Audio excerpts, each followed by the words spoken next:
السلام علیکم ورحمۃ اللہ وبرکاتہ۔ ناظرین کرام، اس ویڈیو میں آپ نماز تراویح کا حکم اور نماز تراویح سے متعلق واٹس ایپ پر پوچھے گئے چند مسائل کے جوابات جان پائیں گے۔ ممکن ہے کہ وہ سوالات آپ کے بھی ہوں، اس لیے آپ سے گزارش ہے کہ آپ بھی آخر تک میرے ساتھ بنے رہیں۔ ناظرین کرام، نماز تراویح ماہ رمضان المبارک میں عشاء کی فرض نماز کے بعد جو ہم 20 رکعات ادا کرتے ہیں، یہ مرد و عورت دونوں کے لیے سنت مؤکدہ ہے۔ بلا عذر اس کو چھوڑنے والا سخت گنہگار ہوگا۔ نماز تراویح کا پابندی سے پڑھنا خلفائے راشدین، صحابہ کرام رضوان اللہ تعالی علیہم اجمعین، تابعین، تبع تابعین، ائمہ مجتہدین اور سلف صالحین سے ثابت ہے۔ دوستو، نماز تراویح جماعت سے ادا کرنا مردوں کے لیے سنت کفایہ ہے، یعنی اگر محلے کے چند لوگ نماز تراویح کو جماعت سے پڑھ لیں تو سب کی طرف سے جماعت سے پڑھنے کی ذمہ داری سے فراغت حاصل ہو جائے گی، ورنہ سارے کے سارے گنہگار ہوں گے۔ ایک مسئلہ دوستو یہ بھی ہے کہ کوئی مرد اگر تنہا تراویح کی نماز پڑھے اور جہاں تراویح کی نماز جماعت سے ہو رہی ہو اس میں شرکت نہ کرے تو اس کی نماز تراویح کی سنت تو بہرحال ادا ہو جائے گی، لیکن وہ جماعت کے ثواب سے محروم رہے گا۔ اور عورتوں کے لیے نماز تراویح کا حکم یہ ہے کہ عورتیں گھر میں تنہا نماز تراویح ادا کریں، اسی میں ان کے لیے زیادہ ثواب ہے۔ دوستو، ایک سوال کثرت سے کیا جاتا ہے کہ نماز تراویح کی نیت کیسے کریں؟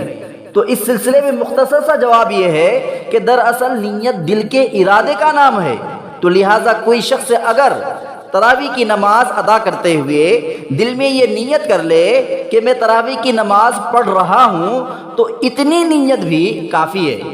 لیکن اگر کوئی شخص زبان سے نیت کرنا چاہے تو کر سکتا ہے۔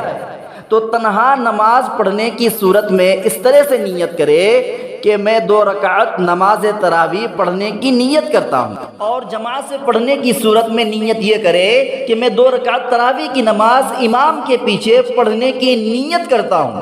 دوستو، اسی ضمن میں ایک اور مسئلہ یہاں پر بتا دینا میں مناسب سمجھتا ہوں، اور وہ یہ کہ تراویح کی نماز کے لیے ہر 2 رکعت پر الگ الگ نیت کرنا افضل ہے، لیکن اگر کوئی شخص 20 رکعتوں کی نیت ایک بار ہی کر لے تو یہ بھی کافی ہے۔ دوستو، لوگ سوال یہ بھی پوچھتے ہیں کہ کیا نماز تراویح بیٹھ کر پڑھ سکتے ہیں؟ تو اس کا جواب یہ ہے کہ اگر کوئی عذر ہے تو بیٹھ کر پڑھ سکتے ہیں، لیکن بلا کسی عذر کے بیٹھ کر پڑھنا مکروہ ہے۔ اور دوستو، سوال یہ بھی پوچھا جاتا ہے کہ تراویح کی چند رکعتیں اگر فاسد ہو جاتی ہیں اور دوسرے دن پتہ چلتا ہے تو کیا کرے؟ تو اس کا آسان سا جواب یہ ہے دوستو کہ نماز تراویح کی قضا نہیں ہے۔ اس صورت میں آپ توبہ و استغفار کر لیں، انشاءاللہ تعالی رب العالمین معاف فرما دے گا۔ اور پوچھا گیا آخری مسئلہ کہ کیا نماز تراویح اگر عشاء کی نماز سے پہلے پڑھ لے تو کیا یہ درست ہے؟ کیا تراویح کی نماز صحیح ہو جائے گی؟ تو دوستو، جواب یہ ہے کہ تراویح کی نماز صحیح نہیں ہوگی۔ تراویح کی نماز عشاء کی فرض نماز سے پہلے پڑھنا درست ہی نہیں ہے، کیونکہ تراویح کا وقت عشاء کی فرض نماز کے بعد سے فجر کے وقت تک ہے، لہٰذا اس صورت میں تراویح کی نماز عشاء کی فرض نماز کے بعد پھر سے ادا کرنا لازم ہے۔ دوستو، اگر آپ نے میرے چینل کو سبسکرائب نہیں کیا ہے تو پلیز سبسکرائب کر کے اس ویڈیو کو خوب شیئر کر دیجئے تاکہ ان احباب کو بھی ان مسئلوں سے واقفیت ہو جائے اور آپ کی بھی شرکت کار خیر پھیلانے میں ہو جائے۔ آخر تک میرے ساتھ بنے رہنے کے لیے بہت بہت شکریہ۔ والسلام علیکم ورحمۃ اللہ وبرکاتہ۔